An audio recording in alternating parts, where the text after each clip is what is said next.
evening and welcome to Taking the Initiative. I'm Reverend Bill Kuntze, your host for these weekly conversations with leaders in nonprofit organizations, volunteers in communities, people in public service. Now, because I would like to hear your suggestions and your ideas, I encourage you to visit our website, www.takingtheinitiative.com. And while you're there, you can also see any of the shows we've done in the last couple years that you may have missed. I speak at churches a lot about the needs of children, about the issues facing homeless families, and so on. And I find people are always eager to respond to meet immediate needs. Oh, they will help with food or with housing or whatever, but motivating, providing the discipline for youth to change the trajectory of their life now, that's something harder. But there's an international movement that's doing exactly that with music. And that's my topic this evening. After these brief announcements, I'll be talking with local leaders of El Sistema of the Lehigh Valley.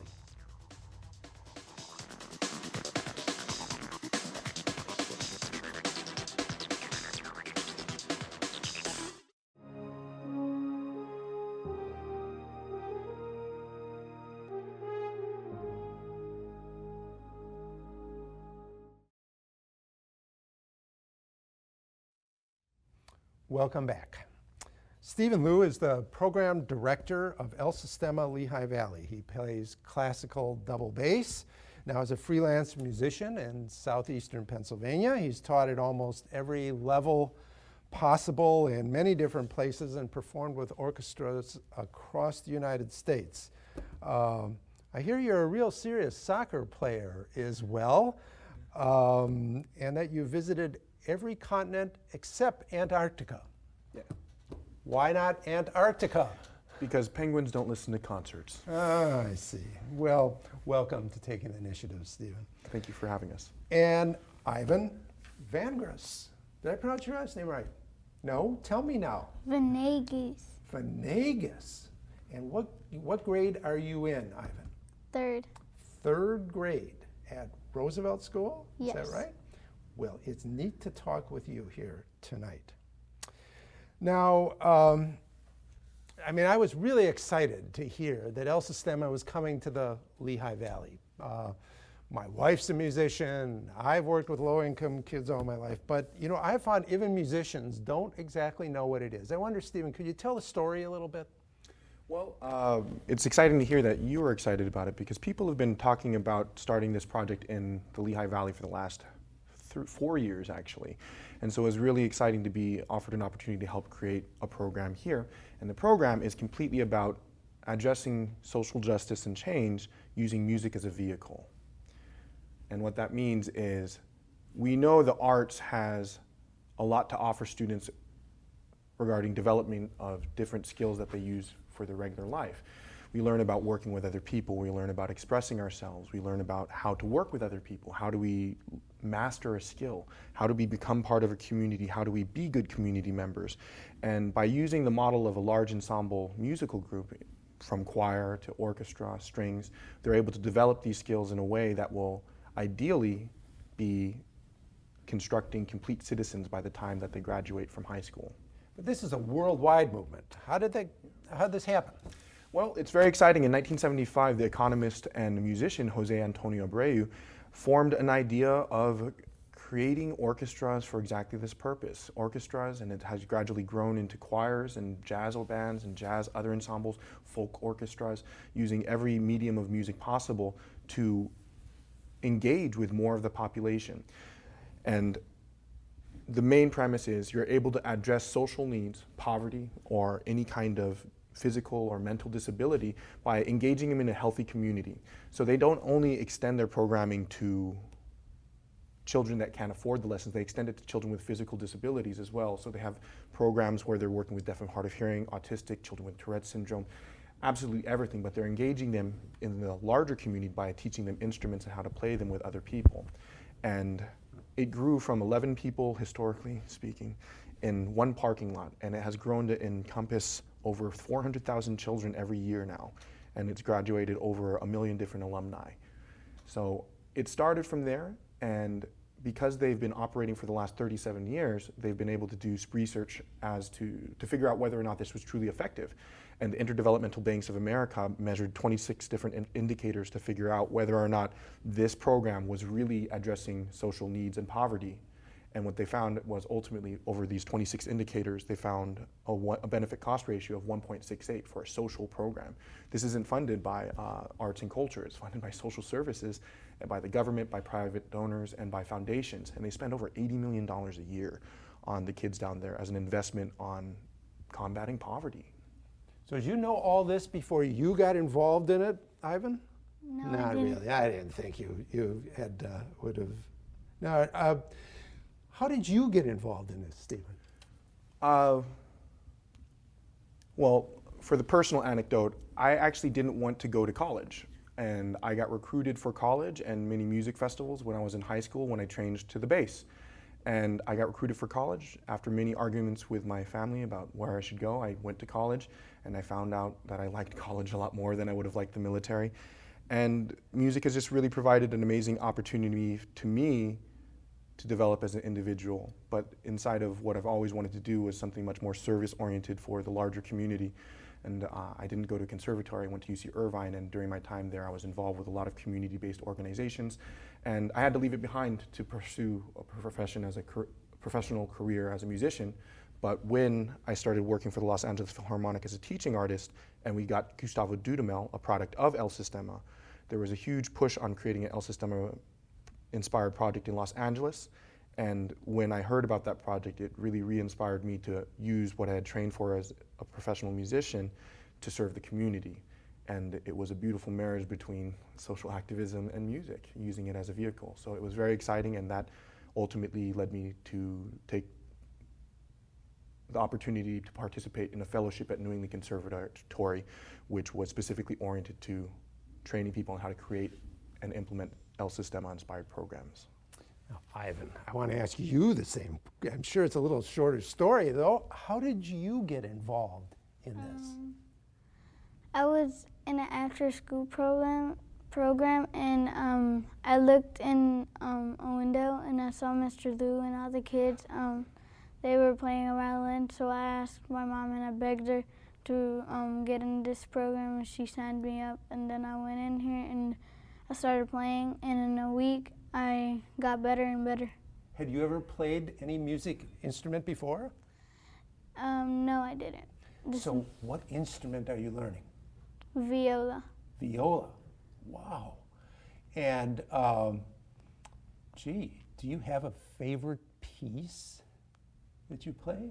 Yes, my favorite piece is Happy Blues. Happy Blues.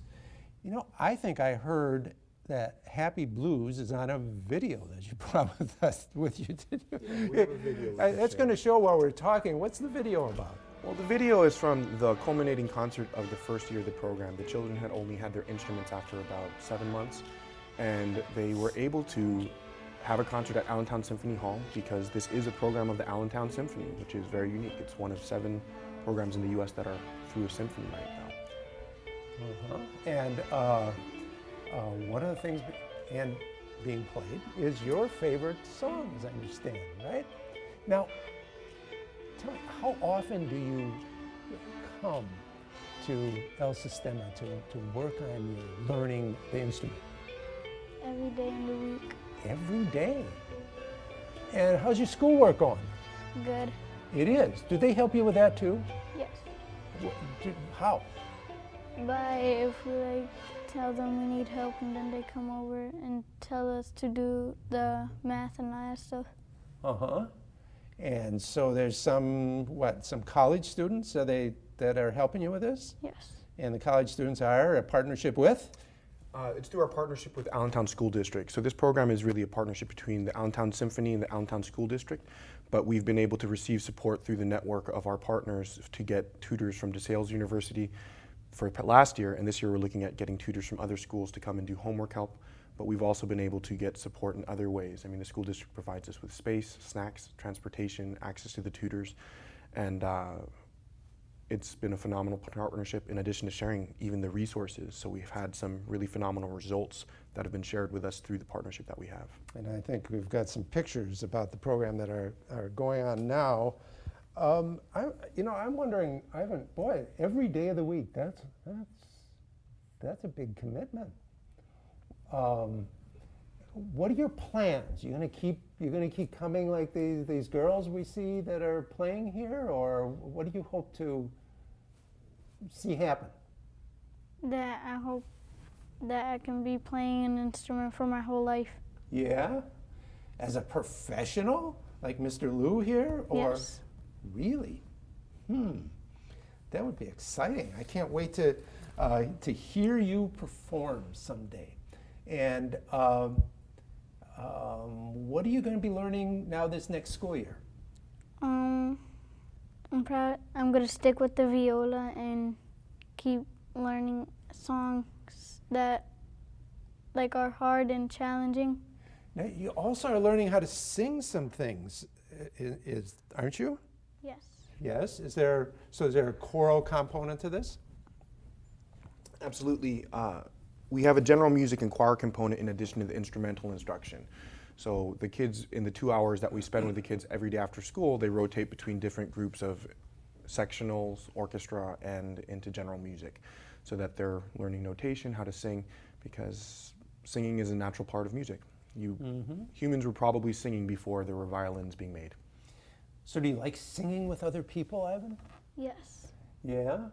So you got to kind of be a team together then when you're doing things like that, don't you? Yes. Yeah? How about when you're playing the viola? Viola? Viola. Is it hard to play with other people while you're learning? No, that's kind of easy. Yeah? Well, not everybody would say that, I think. Does this interfere with other things you want to do? Like I don't know, do you like sports? Yes. Yeah. How do you do the sports and yet come every afternoon to come for your music lessons and your tutoring? How do you fit that in? My sports, it always goes in the summer. And then during the school year, I go to the music programs. What are your sports? Soccer. Soccer. Oh, yeah, Mr. Liu's already influenced you about that too. And is his experience pretty much common? Do the kids stick with this? Well, with any program, you're going to find fringes where people are a little bit disengaged and people that are really engaged. And Ivan is one of the people that is more engaged and came midway through the year and learned a lot. So everything that he's been able to do was learned in about 3 months. And the majority of the kids are the ones that are going to come back and they're enjoying it. There's a handful of children that we lost, but they weren't interested in it. And it's not that we're trying to force it upon every child. We're trying to provide that opportunity for the children that want that opportunity but otherwise wouldn't have it. Well, we're going to take a break, and then we're going to meet Ivan's mom as well and hear about it. Do you have any last thing you want to say to all your friends about El Sistema? The El Sistema, that people in Roosevelt or other schools, that they can join this program because it's awesome. It's awesome. And stick with us for more awesome. After these messages, we'll be right back, and we're going to meet Ivan's mom and hear sort of her perspective on all this.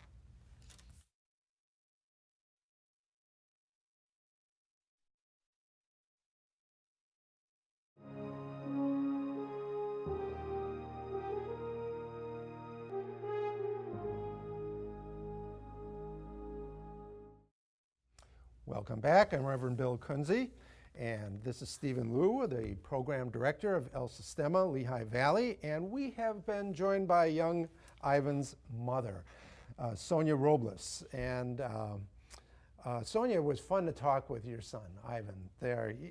I'm wondering, as a parent, what is his involvement in El Sistema meant for you and in your family? Well, to be honest with you, I had no idea he even had an interest in an instrument at all.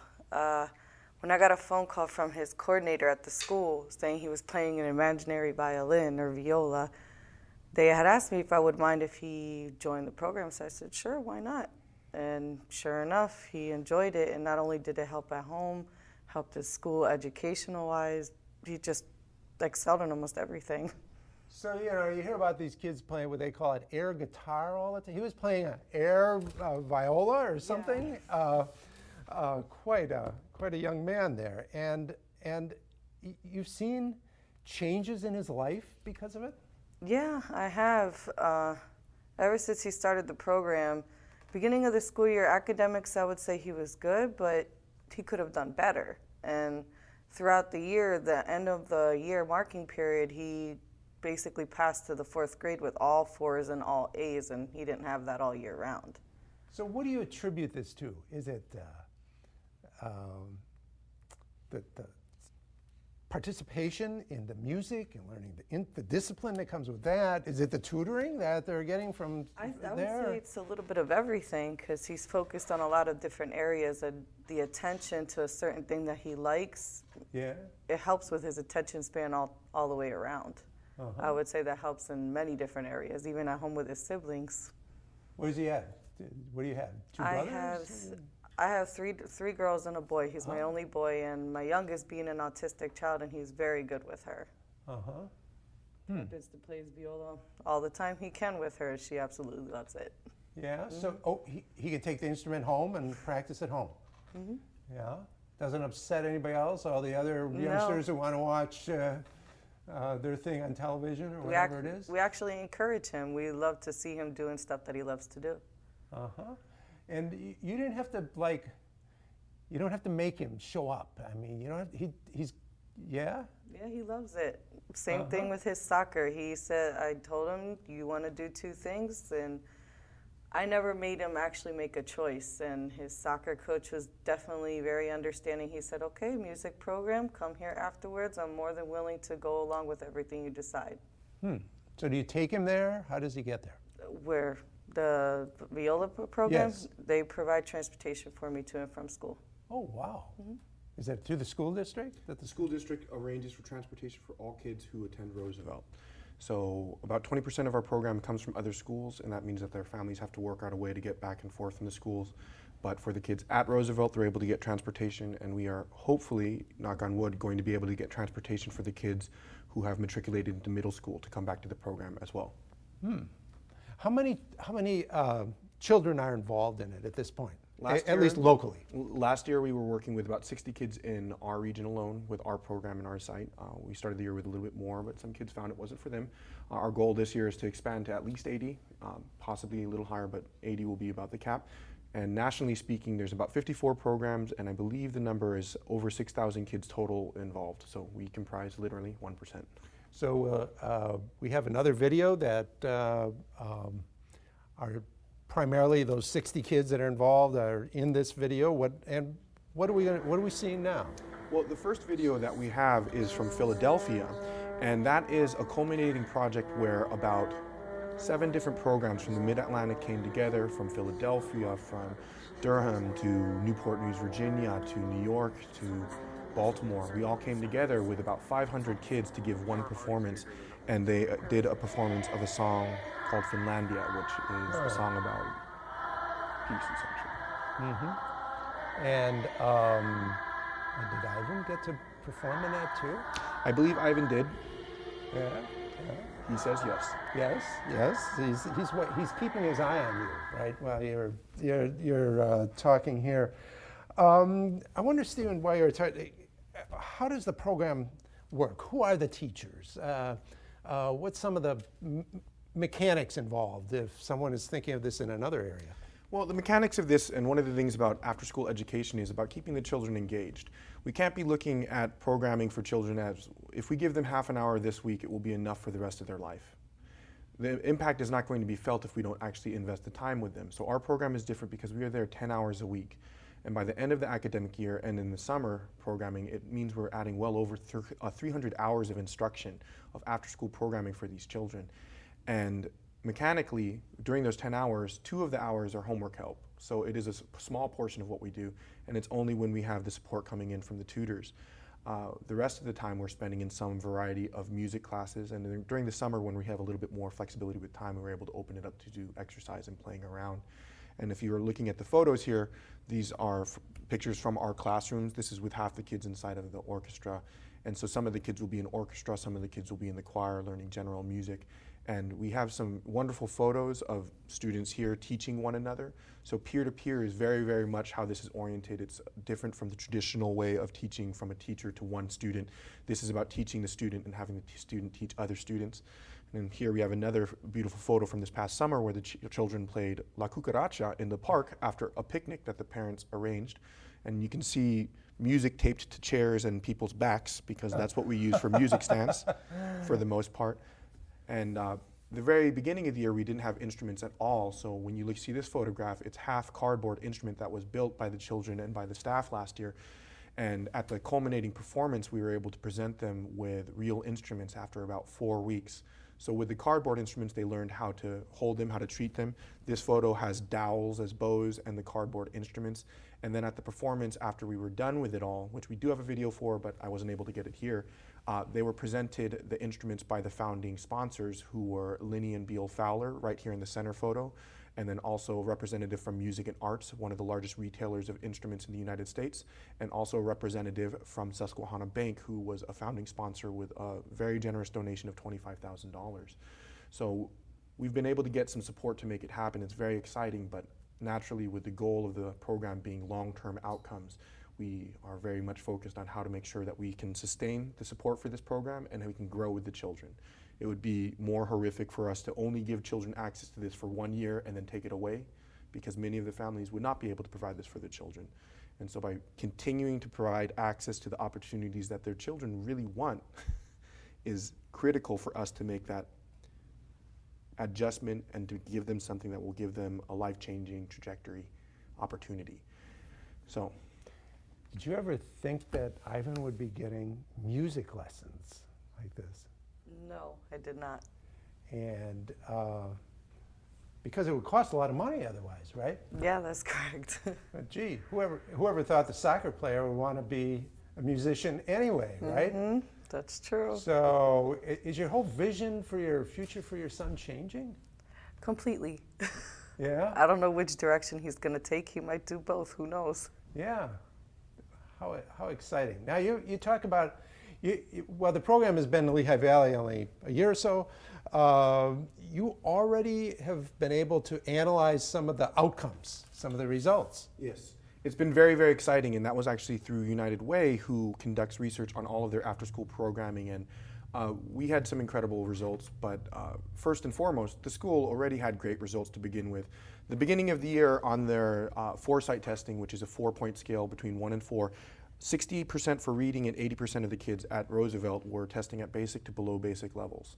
And at the conclusion of the year, they measured that again, and for all of the students at Roosevelt, they tested about 60%, a little over 60% for reading and math as being proficient to advanced. So that's great. When we go to El Sistema, on the other hand, and foresight testing is only for 3rd to 5th graders, the scores for our kids, 97.5% for reading and 100% of them for math tested at proficient or advanced. And what it really just highlights to me personally is just that this is a learning multiplier.